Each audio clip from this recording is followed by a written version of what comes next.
శ్రీ మహాగణాధిపతయే నమః. శ్రీ గురుభ్యో నమః.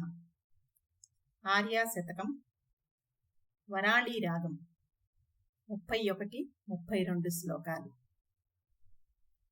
వీక్షేమహి కాంచీపూరే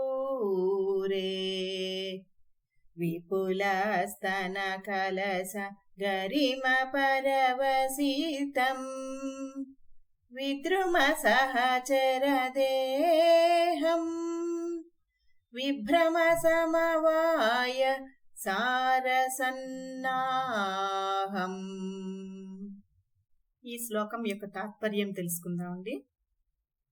పెద్ద కొండల లాంటి స్తనాల బరువుతో ప్రకాశించేది, విలాసాల సమూహానికి సారంగా ఉన్నది, ఎర్రని పగడాల లాంటి శరీర వర్ణంతో వెలుగొందేది అయిన కామాక్షీదేవిని కాంచీనగరంలో చూస్తాను.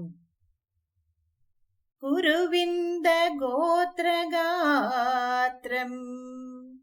కూలచరం కమపి నౌమి కంపాయాః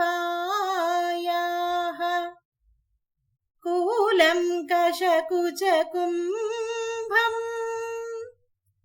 కుసుమాయుధ వీర్య సారసంరంభం.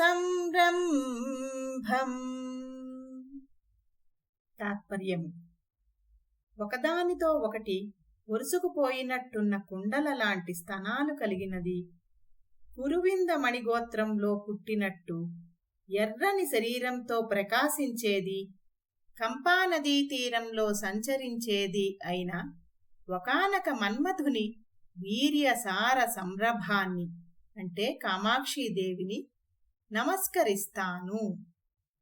శ్రీమాత్రే నమః.